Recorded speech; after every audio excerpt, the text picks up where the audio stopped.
자, 그러면 이걸 아까 말씀드렸듯이 지난 시간에 말씀드렸듯이 녹음유언이 유언으로서 효력은 없지만 사인증여로서 효력은 같습니다. 근데 자, 아예 안 될 때도 있습니다. 요거는 이제 뭐 서면이 아니고 녹음유언만이 아니고 서면도 마찬가지입니다. 그러니까 유언이 무효인 유언이 절대로 사인증여가 될 수 없는 경우, 무효인 유언입니다. 이거 녹음도 마찬가지입니다. A 부동산을 1남에게 준다. B 부동산을 2남에게 준다. 이렇게 했는데 이게 무효입니다. 근데 이게 사인증여로 인정되느냐? 이게 참석을 했습니다. 그때 이제 말씀하십니다. A야, 큰아들아, 이 A 부동산은 네가 갖고 B 부동산은 동생한테 줘라. 네, 그렇게 할게요. 자, 의사합치됐습니다. 사인증여로서의 효력이 발생했습니다. 그런데 얘는 없습니다. 그 자리에. 그럼 얘는 의사합치가 없습니다. 이런 경우에 얘는 사인증여고 얘는 아니다. 이렇게만 따지고 보면 A와 그러니까 일남, 장남과의 관계만을 보면 사인증여 효력이 인정됩니다. 그러나 이남은 이게 안 됩니다. 의사합치가 없었기 때문에, 그 자리에 없었기 때문에. 이거에 대해서 대법원은 뭐라고 얘기하냐면, 만약에 유언자가, 증여자가 얘만 효력이 있고 얘는 효력이 없다면 안 했을 거라는 거죠. 그래서 이거는 둘 다 무효입니다. 그냥 이렇게. 둘 다 무효입니다. 그러니까 얘한테만 유증을 했다면, 유언 녹음을 했다면 무효인 유언이라 하더라도 사인증여 효력이 발생하지만 여기에 누군가가 있어서 이거를 유언한 내용이 있다면 이거는 전부가 무효라는 얘기입니다. 이 경우는 사인증여가 해당 없습니다. 자, 녹음유언. 자, 그러면 녹음유언이 사인증여로 인정됐을 때 어떤 문제가 발생하냐 보겠습니다. 이거를 두 가지로 볼 수 있습니다. 첫 번째, 이거를 민법 556조가 있습니다. 아마 556조라고 기억이 됩니다. 이게 서면에 의하지 아니한 증여, 아니한 증여라고 볼 수 있고, 562조 사인증여로 볼 수 있습니다.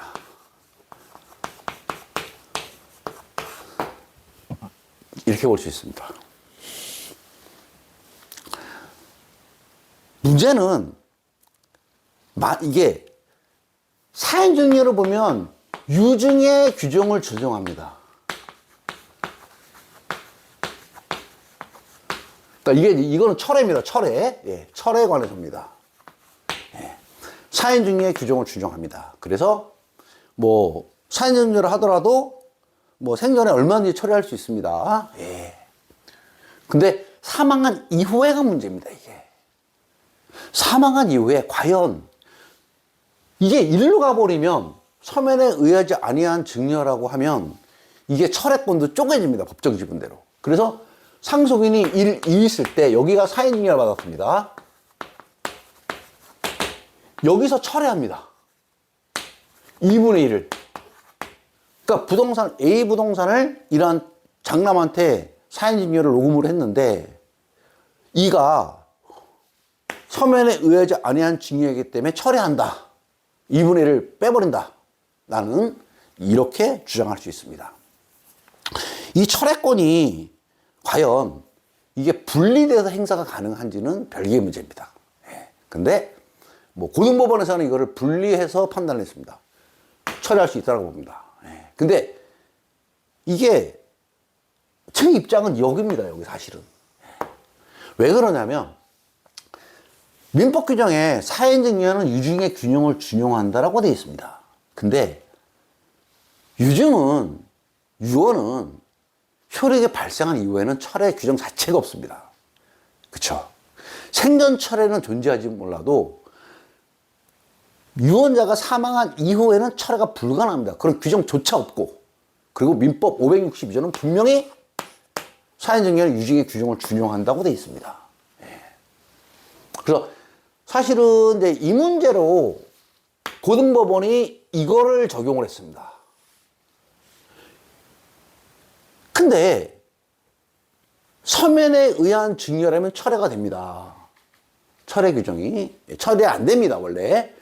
그러니까 서면에 의하지 아니한 증여만 철회가 됩니다. 그런데 사인증여는 서면에 의한 것도 철회할 수 있습니다. 그러니까 철회 과정 자체가 다릅니다, 증여하고. 이 사인증여는. 그러면 사후의 증여도, 사후 철회도 유증의 규정을 준용을 해야지 이걸 규정하면 안 된다는 겁니다. 증여 규정을. 예. 그러니까 분명히 대법원은 사인증여에 대해서 생전 철회를 유증의 규정을 준용했습니다. 그러면 철회가 생전 철회는 물론이고 사후의 철회도 유증의 규정을 준용하는 게 맞습니다, 이게. 근데 고등법원은 이런 전혀 안 맞는 이런 이제 제 생각과는 다른 판단입니다, 이게. 그리고 저는 뭐 지금도 여전히 철회가 안 된다고 보고 있습니다, 이게. 왜? 사인증여는 유증의 규정을 준용한다. 그러면 이거 유언 철회를 따르고 있습니다, 이게. 이건 대법원 판결은 생전 철회는 명백히 나와 있습니다. 사인증여는 유증의 규정을 준용한다. 이렇게 해요. 예. 사인증여는. 근데 갑자기 사후 철회를 일로 가버립니다. 예. 이거는 좀 안 맞는다. 예. 아무튼, 뭐, 저희가 상고를 했지만, 이건 뭐, 심리불속행. 불속행이 기각이 됐습니다, 이게. 예전에. 한 2년 전에. 근데, 뭐, 저는 지금, 그때 이제 이걸로 이제 철회를 했습니다. 법원이, 고등법원이 철회 인정했는데, 저는 여전히, 뭐 이게 맞는 거 아니냐. 예. 이렇게 이제, 그 당시에 생전 철회, 사인증여에 대한 생전 철회가 대법원 판결이 나온 지 얼마 안 됐습니다. 그 직후에 나왔기 때문에 상고심 올리면서 그럼 사후 철회도 법리를 확보를 해달라. 판단을 해달라. 그리고 법리를 확립을 해달라. 라고 했는데, 뭐 판단 자체를 안 했습니다. 예, 그냥 뭐 돌려보냈습니다. 예. 그래서 이 녹음요원 같은 경우는 이런 특수성이 있습니다. 그래서 만약에 녹음요원이 만약에 사인증여로 인정된다 하더라도 이런 맹점이 있다. 근데 그럼에도 불구하고 2분의 1을 지켰잖아요. 예, 2분의 1을 지킵니다. 요원이 효력이 있습니다. 요거는 나름 가치가 있습니다. 왜냐면 대상 분할인 경우에 부담이 많이 오릅니다. 전부 철회가 됐다면 현재 시가로 돈을 줘야 됩니다.